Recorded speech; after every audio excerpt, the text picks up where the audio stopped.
for being here. Like you said, my name's Rachel Walters. I'm the Senior Director of Public Affairs for the Texas Alliance of Child and Family Services, and we support House Bill 3453. In a moment, you'll hear directly from Scott about his experience as a foster care provider in the state, but just as some broader context around what's happening, it's important to remember that for several decades now, Texas has tasked private organizations, the vast majority of whom are nonprofits, to serve children in our foster care system. They do so by recruiting, training, and maintaining foster homes and operating residential facilities. DFPS operates less than 5% of foster homes. Beyond that, the legislature has also implemented community-based care, where with new contracts, about 75% of kids in our state are going to be served by those private organizations. If the state ran our residential facilities or foster homes, they would have immunity. And our foster care providers have stepped up to do this work because the legislature's redesigned how we provide services in Texas, and because our providers are passionate about this work and our Texas families. And they have no explicit protection or immunity under the law. No explicit coverage to do the same work and serve the same children. The state requires providers to get liability insurance to make sure that, one, that victims could bring suits and recover damages based on any harm endured, and so that organizations wouldn't be bankrupted by suits or settlements. And the risk to our providers is significant. The risk to the state is significant without legislative action. It's pretty hard to understand why an insurance company would offer any coverage when damages could be astronomical for things outside of an insured organization's control. We believe that because these organizations do the work of the state and perform a critical function in a highly regulated industry with extreme oversight, they do deserve some protection. Not the same protection, just reasonable clarification in the law so that they can purchase and maintain the required insurance. It's our hope that this bill and direction from the legislature would help support our foster care providers in their critical mission and encourage insurance companies to have a more reasonable approach to these policies. I want to be very clear. Our members serve some of the most vulnerable children in our state. These are all children who have been abused or neglected and removed from their own homes and their own families. And people who would further victimize these children are despicable. We as an organization don't want anything to do to protect bad actors or perpetrators that would harm children or contribute to their harm. We want those folks prosecuted and sued in accordance with the law. We don't want to represent them. We don't want them to serve children in the state of Texas, period. If we could stop bad people from doing bad things and put ourselves out of business, we would do that in a heartbeat. But the reality is that the state cannot stop every bad person with ill intent. The state can't ensure that bad people can't hurt vulnerable children, but you can help protect organizations who've made it their lives work to help these children heal. You can protect organizations that do everything in their power to take the steps necessary to keep perpetrators away from children. Nothing in the bill changes the hundreds of pages of minimum standards required of providers, contractual obligations, statutory requirements, TAC rules, OIG oversight. None of that changes with this bill. We want to continue to represent good providers who serve children and families earnestly because their mission is to improve the lives of our most vulnerable. And thank you for helping to support those providers with this bill. I'm happy to answer questions. We appreciate your testimony. Members, are there any questions? All right, thank you again.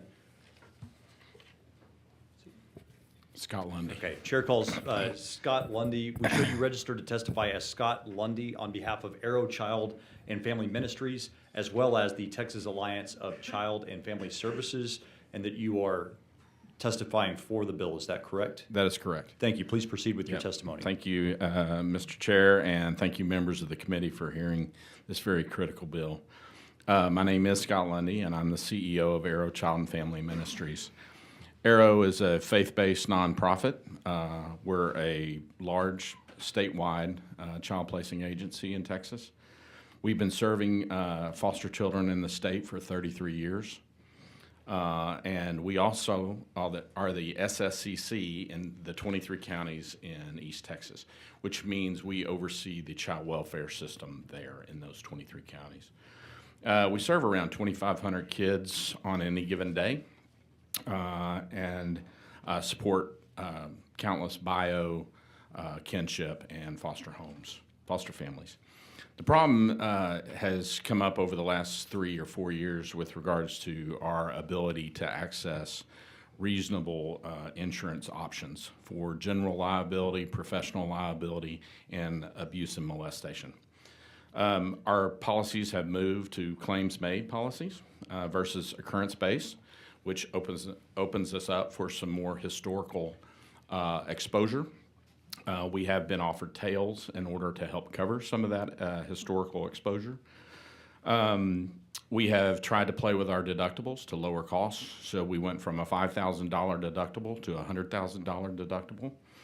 Our costs have escalated from $650,000 per year in 2022 to $2.2 million per year in 2025. That does include the tail coverage in both of those. We did grow during that period of time, so I tried to account for the growth. And so we looked at the premium per census, which has gone up by 112%. The premium per FTE has gone up 102%. And I'm really worried that we're going to get to a point where we're just not going to be offered coverage. We're seeing that nationally in some other states to where underwriters are just pulling out. Right now, from a competition standpoint, in 2 of the past 3 years, we have only had 1 underwriter bid on us. It's gone out to 25 different insurance companies to bid on us. We had 1. As the SSCC in the Piney Woods of Texas, we asked a well-respected provider to come in and help build some capacity for high-needs kids there. That provider checked in with their insurance company, and their insurance company said, if you do that, we will non-renew you. So it's affecting capacity. It's affecting our services and ability to serve high needs. I got a call while I was outside that children without placement's going up. And part of that is because we're being hamstrung with regards to some of our coverages. And it's affecting costs. I want to reiterate something that right now we're writing with the tail coverage a $2.2 million check per year for $2 million in coverage per occurrence and a $6 million total policy limit. We believe that nonprofits are covered under the Charitable Immunities Act. We believe that this bill will help reiterate that. We have checked it out with our underwriters. They feel that this bill will help. I also want to echo what Rachel said, that ARROW, foster care providers, SSCCs, we don't want to protect bad actors. If someone demonstrates negligence that results in harm to a child, we want them to face full consequences criminally and civilly. Individuals that intentionally try to harm a child should be sued, prosecuted, hard stop. I want to thank you for your time and attention, and I hope that this does bring some spotlight to the critical nature that I believe that we're in right now. And I'm happy to take any questions if you have some. Well, we appreciate your testimony, members. Are there any questions for Mr. Lundy? All right.